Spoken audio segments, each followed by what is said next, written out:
let's say there is a small group of people that are in a position to be paid interest on essentially all the debt, the money created in the world.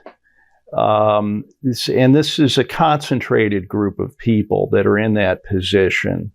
And all of this debt-based money that has been they have created this essentially out of nothing, out of thin air.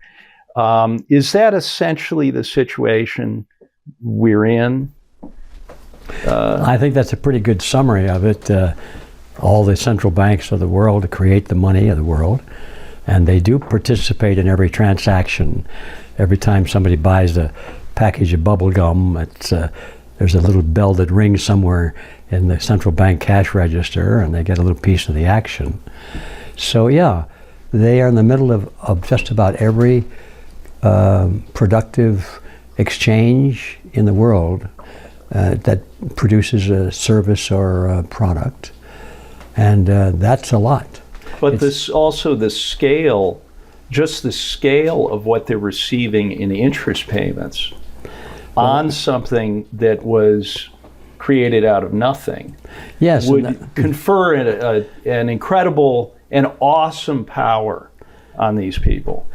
Well, it's when I was trying to figure out a way of describing that in the early days, I came up with the idea of imagine a river of gold flowing constantly in one direction. A river of gold so wide that you cannot even think across it, much less see across it. Yes. And then you're probably getting close to what we're talking about. Yes. Because it's global and it's cumulative and it's continuous, and not every transaction is a package of bubble gum. Many of those transactions are humongous purchases and construction projects and so forth that involve hundreds of millions or billions of dollars. And wars, of course, create the necessary destruction that require reconstruction, and that's very much a part of it. You add all of that together, and it is a river of gold. And it comes from the little man in little pieces, and it's aggregated, and the tributaries gather together into the central banks.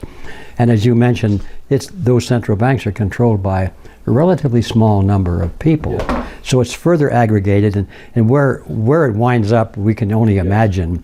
But I think an important part of that understanding is that these people don't use that river of gold entirely for their own pleasures or aggrandizement or anything.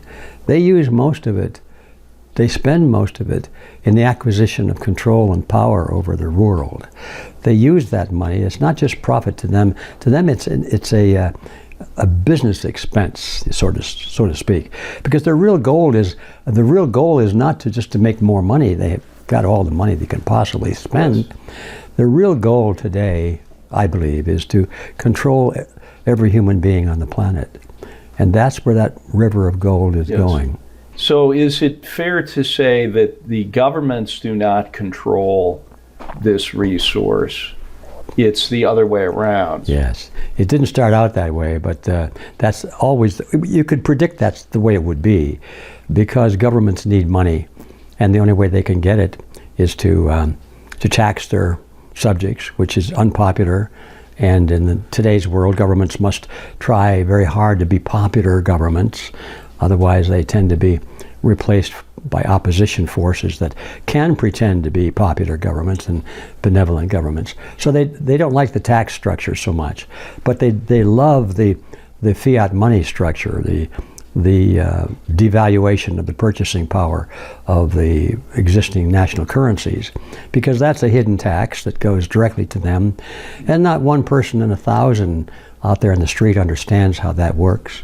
So there's no animosity or anger on the public part, because they don't understand that they're being plundered. So it's their favorite method of paying for everything. Yes. And they have no limit.